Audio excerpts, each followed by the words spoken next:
Pambansang loyalista, dito mo makikita. Pambansang loyalista, dito makikita ang totoong balita. 1, 2, 3. Pambansang loyalista, ito ang the best.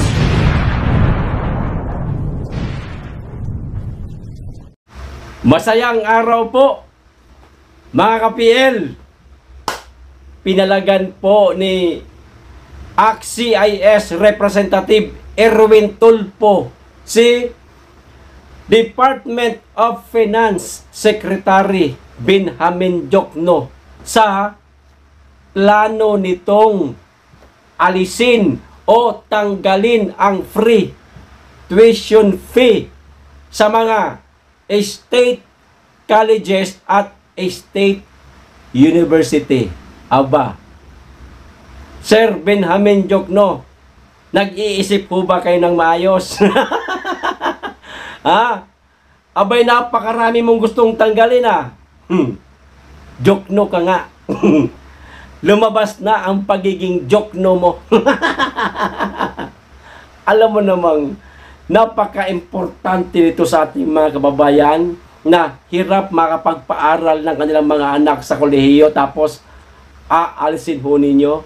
Abay, mag-isip-isip ho kayo, sir.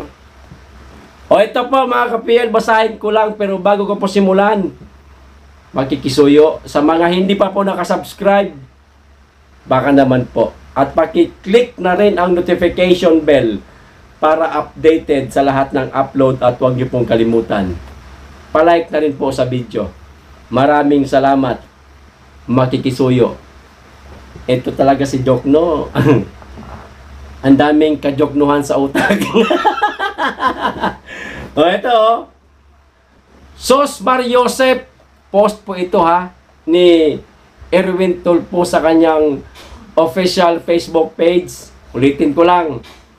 Sos Mariosep naman. Ayan.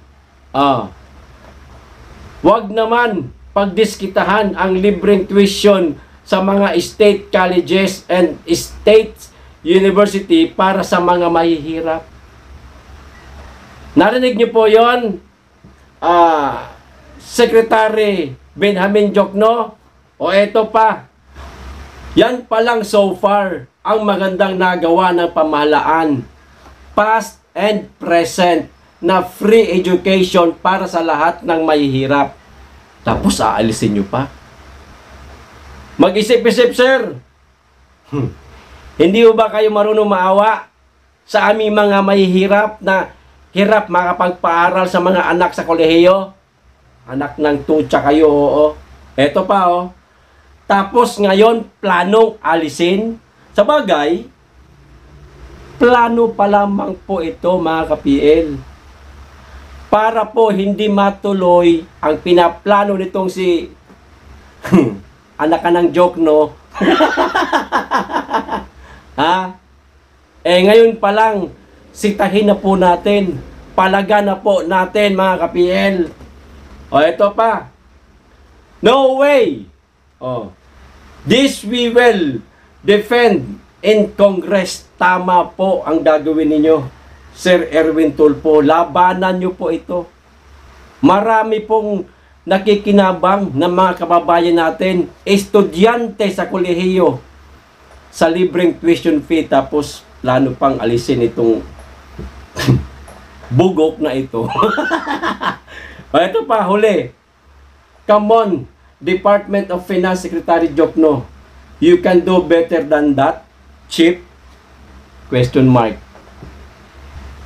Ang masasabi ko, mga ka-PL, dito sa plano ni Sir Benjamin Diokno, kabubuhan. Napakaraming makikinabang ng mga estudyante, mga magulang, no?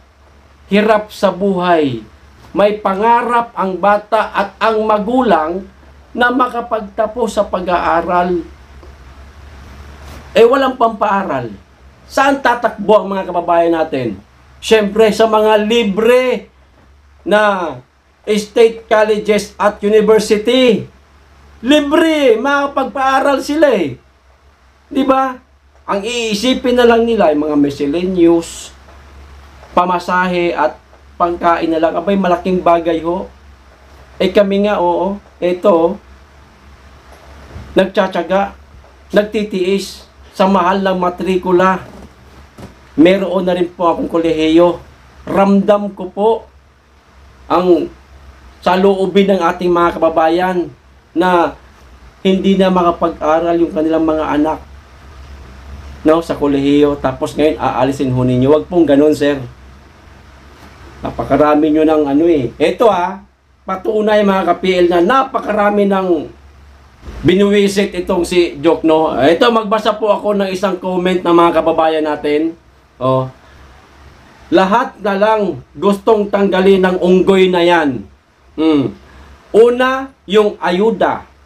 Tapos, sa mga naka-uniforme. At ngayon, tuition fee. Anak ng, anak ng lang wala nang dugtong yun. Anak ng. Kaya isa lang ang binasa ko. Pero, halos lahat po na nag-comment dito sa post ni Erwin Tulfo, galit sa kanya at ayaw po na mawala itong libreng matrikula sa mga estudyante. Sir, yung pinaplano mo na tanggalin yan, itigil nyo na ho. Kung meron mang dapat alisin o tanggalin, kayo. Hindi ang libreng matrikula para sa mga estudyante. Mga ka-PL, matanong ko lang po kayo. Mamili ho tayo sa dalawa. Alin po ang gusto ninyong alisin? Ang libreng matrikula o mismong si Jokno?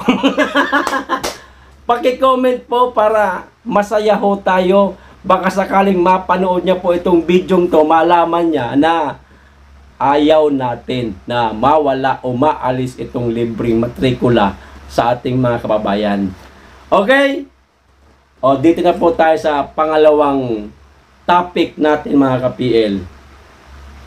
Itong naging pahayag po ni Chief Presidential Legal Counsel Juan Ponce Enrile tungkol po sa bigas na nakumpiska na napasyalan yung mga warehouse po doon sa Bulacan. Napakaraming bigas ho nun, di ba? Nakita ni Tambaluslos Speaker Martin Romualdez, kasama din nun si Erwin Tulfo. Kita nyo naman po kung gaano kasipag itong kongresista na si Erwin Tulfo. Karapat dapat po ito sa Senado. Pagka tumakbo po ito mga ka-PL sa pagkasenador, huwag nyo hong kakalimutan. Tulungan po natin. Makakatulong po ito sa ating lahat. O ito na po, basahin ko lang. Nais ni Chief Presidential Legal Counsel Juan Ponce Enrile na kumpiskahin ng mga otoridad ang 500 million halaga ng bigas na natuklasang tinago sa 3 warehouse sa Bulacan upang mapilitan lumabas ang hoarder at makasuhan ng gobyerno. Yun ang tamang gawin. Kumpiskahin, itago sa bodega ng gobyerno. Hayaang lumantad itong hoarder, kung sino man ito, para ikaw pala yan ngayon alam na namin, kilala ka na namin, di kasuhan ng gobyerno. Pero kapag hindi lumutang, siguro naman lulutang talaga yun Pero pag hindi lumutang, edi gamitin natin yung bigas, di ba? Ibenta sa kadiwa ng Pangulo para mas maraming mga kababayan natin ang makabili ng mura na presyo ng bigas. Matutupad na ang halagang 20 pesos kahit panandalian man lang, 20 pesos na kilo ng bigas sa kadiwa ng Pangulo. Although hindi po sa mga malalaking palengke, pero kahit paano hanggang sa merong stock, eto, kung sakasakali na hindi lumutang yung hoarder, di benta sa kadiwa ng Pangulo.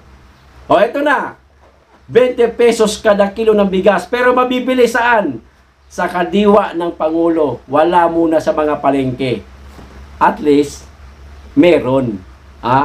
yung hinahanap ng ating mga kababayang reklamador, pinapalabas pa nila na pinangako daw ng Pangulo na maging 20 pesos ang bigas, samantalang pangarap lamang, ha? Hindi pangako. Magkaiba ang pangarap sa pangako. Matutupad na. Ayos! Okay!